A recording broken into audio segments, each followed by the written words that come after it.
investigation. President Trump shocked America with his statements that he has been spied on. We have one important point to mention in light of this issue. Why have the FBI agents offered to pay Christopher Steele for investigating Trump, the same man who has been paid by the Clintons to investigate Trump? How can you have an FBI that is under a Democratic establishment trying to third-party investigate a political rival? Well, Chuck Grassley has decided to resolve this. From Washington Examiner.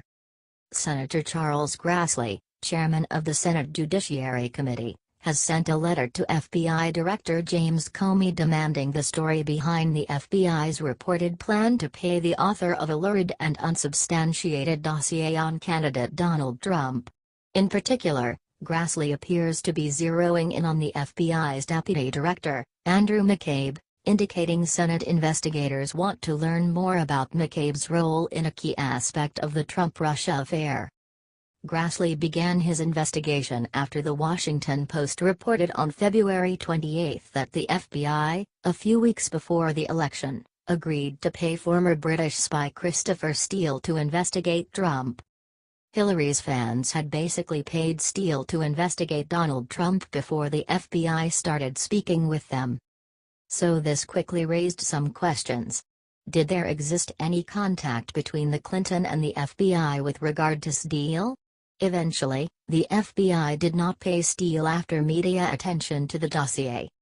The idea that the FBI and associates of the Clinton campaign would pay Mr. Steele to investigate the Republican nominee for president in the run-up to the election raises further questions about the FBI's independence from politics, as well as the Obama administration's use of law enforcement and intelligence agencies for political ends, Grassley noted in a letter to FBI Director James Comey from March 28.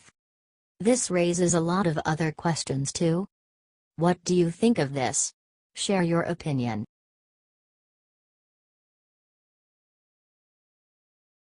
Obama is done. The NSA released the evidence Trump was looking for. Washington. In the Obama administration's last days, some White House officials scrambled to spread information about Russian efforts to undermine the presidential election, and about possible contacts between associates of President-elect Donald J. Trump and Russians, across the government. Former American officials say they had two aims: to ensure that such meddling isn't duplicated in future American or European elections, and to leave a clear trail of intelligence for government investigators. American allies, including the British and the Dutch, had provided information describing meetings in European cities between Russian officials, and others close to Russia's president, Vladimir V. Putin, and associates of President-elect Trump, according to three former American officials who requested anonymity in discussing classified intelligence.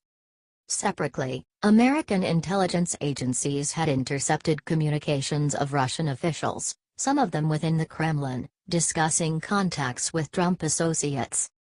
According to a former senior American official, he met with the Russian ambassador, Sergei Kislyak, twice in the past year. The details of the meetings were not clear, but the contact appeared to contradict testimony Mr. Sessions provided Congress during his confirmation hearing in January when he said he did not have communications with the Russians. Mr. Sessions said in a statement late Wednesday that he never met with any Russian officials to discuss issues of the campaign. Mr. Trump has denied that his campaign had any contact with Russian officials, and at one point he openly suggested that American spy agencies had cooked up intelligence suggesting that the Russian government had tried to meddle in the presidential election. At the Obama White House, Mr. Trump's statements stoked fears among some that intelligence could be covered up or destroyed, or its sources exposed, once power changed hands. What followed was a push to preserve the intelligence that underscored the deep anxiety with which the White House and American intelligence agencies had come to view the threat from Moscow. Sean Spicer, the Trump White House spokesman, said, "The only new piece of information that has come to light is that political appointees in the Obama administration have sought to create a false narrative to make an excuse for their own defeat in the election." He added, "There continues to be no there. As Inauguration Day approached, Obama White House officials grew convinced that the intelligence was damning and that they needed to ensure that as many people as possible inside government could see it, even if people without security clearances could not. Some officials began asking specific questions at intelligence briefings, knowing the answers would be archived and could be easily unearthed by investigators, including the Senate Intelligence Committee, which in early January announced an inquiry into Russian efforts to influence the election. At intelligence agencies, there was a push to process as much raw intelligence as possible into analyses, and to keep the reports at a relatively low classification level to ensure as wide a readership as possible across the government, and, in some cases, among European allies. This allowed the upload of as much intelligence as possible to Intellipedia, a secret wiki used by American analysts to share information. When the intelligence community does that type of comprehensive review, it is standard practice that a significant amount of information would be compiled and documented. The opposite happened with the most sensitive intelligence, including the names of sources and the identities of foreigners who were regularly monitored. More than a half-dozen current and former officials described various aspects of the effort to preserve and distribute the intelligence, and some said they were speaking to draw attention to the material and ensure proper investigation by Congress. Separately, the House and Senate Intelligence Committees are conducting their own investigations, though they must rely on information collected by the FBI and intelligence agencies. On Wednesday, a Justice Department official confirmed that Mr. Sessions had 2 conversations with Ambassador Kislyak last year, when he was still a senator, despite testifying at his January 10 confirmation hearing that he had no contact with the Russians. He added that if there was, it is clear to me that Jeff Sessions, who is my dear friend, cannot make this decision about Trump. At his confirmation hearing on Wednesday, former Senator Dan Coats, Mr. Trump's nominee for Director of National Intelligence, told the Senate Intelligence Committee that I think it's our responsibility to provide you access to all that you need. Some Obama White House officials had little faith that a Trump administration would make good on such pledges, and the efforts to preserve the intelligence continued until the administration's final hours. This was partly because intelligence was still being collected and analyzed, but it also reflected the sentiment among many administration officials that they had not recognized the scale of the Russian campaign until it was too late.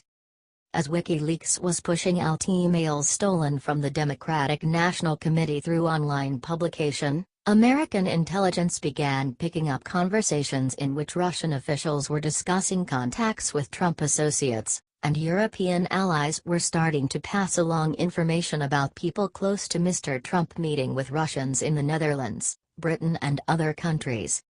It wasn't until after the election, and after more intelligence had come in, that the administration began to grasp the scope of the suspected tampering and concluded that one goal of the campaign was to help tip the election in Mr. Trump's favor. In early December, Mr. Obama ordered the intelligence community to conduct a full assessment of the Russian campaign. In the weeks before the assessment was released in January, the intelligence community combed through databases for an array of communications and other information, some of which was months old by then, and began producing reports that showed there were contacts during the campaign between Trump associates and Russian officials.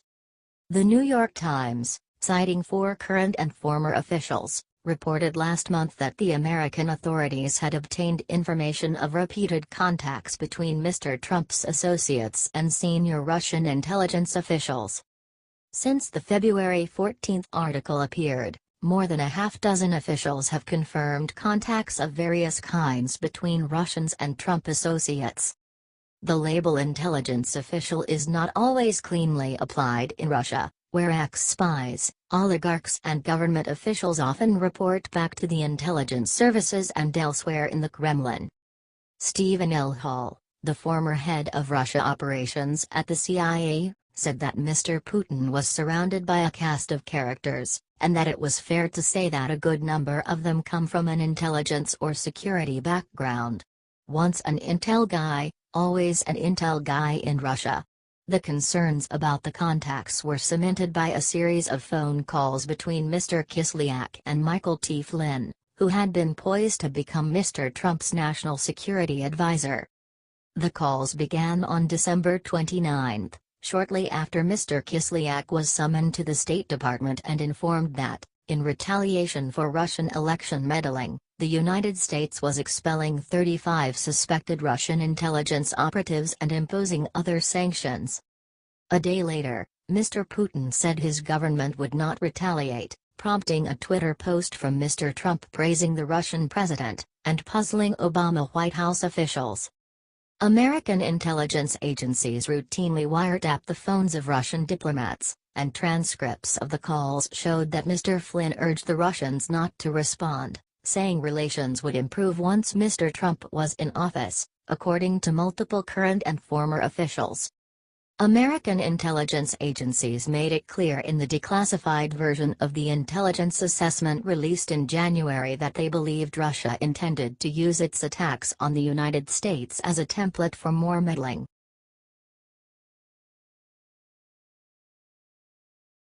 Dr. Ben Carson uncovers filthy Obama skeleton. $400 plus billion fraud just erupts. Amid the later years of the sad Obama era, the president pushed a wide range of radical policies through different offices. By enabling his confidants all through the administration to definitely change guidelines and laws all alone, Congress was effectively evaded.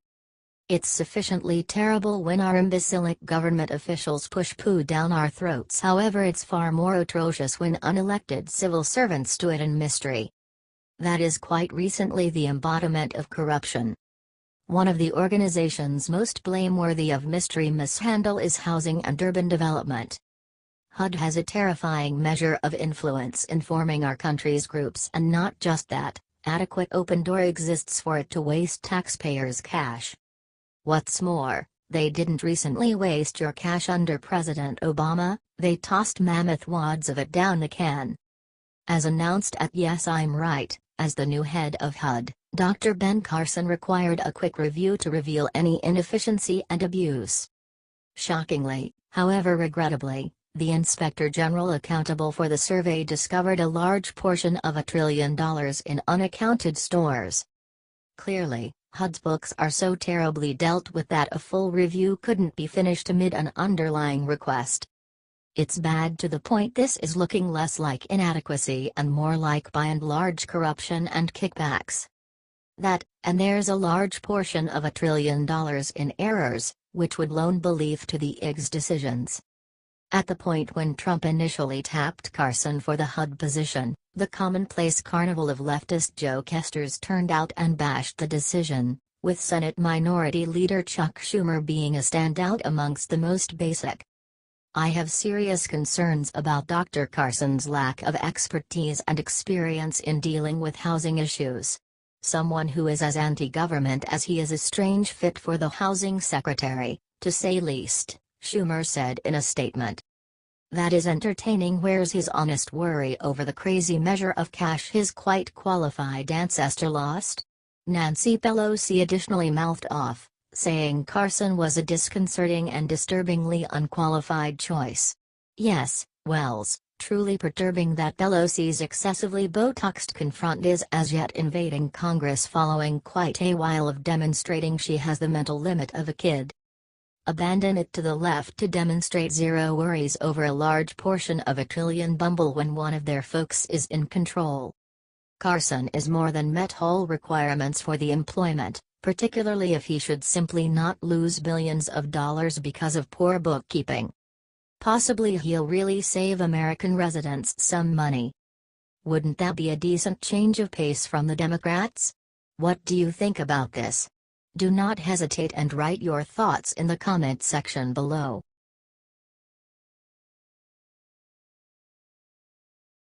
Obama is finished. Donald Trump caught him with dirty hands yesterday. Yesterday Donald Trump's newest travel ban was blocked by a Democrat judge from Hawaii. And we found out who is really behind the judge's decision. According to News 2, Obama played golf this Tuesday, then he went to eat lunch at Noi Thai restaurant on the other side of the island. Obama was with his friends at the time, in a private room. But the real deal is this information: Judge Derek Watson, Obama's Harvard classmate and the judge who blocked Trump's order, lives just 5 minutes from that restaurant. We still can't confirm if Obama is standing behind the judge's decision to block Trump's order, but that is very likely. Looks like Obama met with Judge Watson and made him to that. Derek Watson is known to be an Obama appointee and both graduated together at Harvard. This is the only logical explanation. Obama is driving for 40 minutes, getting out of his way to go to a restaurant that by some coincidence happened to be placed next to his former Harvard classmate, who by some coincidence happens to block President Donald Trump's newest executive order the very next day. This is very suspicious. Looks like Barack Obama still wants to meddle in Trump's business and drag him down. This has to stop. What do you think of this? Share your opinion.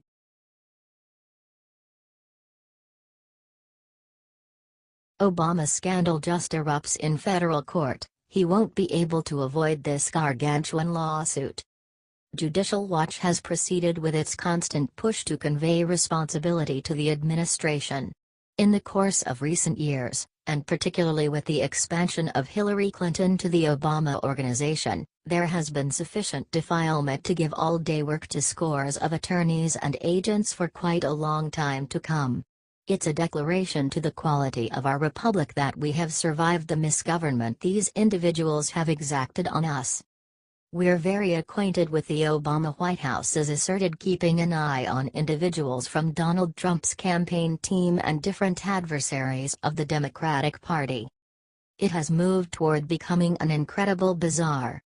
Judicial Watch today announced it filed a Freedom of Information (FOIA) lawsuit against the U.S. Department of Justice and the National Security Agency (NSA) for information about Obama National Security Advisor Susan Rice's communications with the two agencies concerning the alleged Russian involvement in the 2016 presidential election, the hacking of DNC computers, the suspected communications between Russia and Trump campaign, transition officials, and the unmasking of the identities of any U.S. citizens associated with the Trump presidential campaign or transition team who were identified pursuant to intelligence collection activities.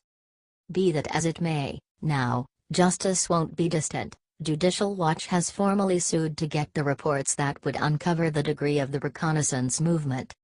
That is a horrendously long articulation, yet it's pressed with data. For a certain something, unmistakably this claim is extraordinarily thorough. As such, Judicial Watch is not simply snacking around the edges of the issues, however, is assaulting the whole scandal with the objective of ferreting out every one of the players and also whatever wrongdoings they may have conferred. We want to know about the Obama White House involvement in the unprecedented spying on Donald Trump and other political opponents, said Judicial Watch President Tom Fitton. This intelligence operation may have led to the illegal unmasking of Americans and the leaking of intelligence information to foment the story of Russian hacking of the DNC and sinister Russian influence on Trump and his associates. The Trump administration has an opportunity to expose what the Obama White House was up to. Given the seriousness of some of those claimed wrongdoings, it's nothing unexpected that the administration is attempting to sit on this data. On the off chance that doubts end up being valid, criminal arraignments will clearly take after. Not just that, the respectability and open trust of our intelligence offices, as of now having taken a hit, will be additionally harmed. This is the situation that could very well tear things wide open, America. The main question now is, will Obama ever be rebuffed for keeping an eye on us? What do you think about this? Do not hesitate and write your thoughts in the comment section below. Thank you for reading. HT Judicial Watch.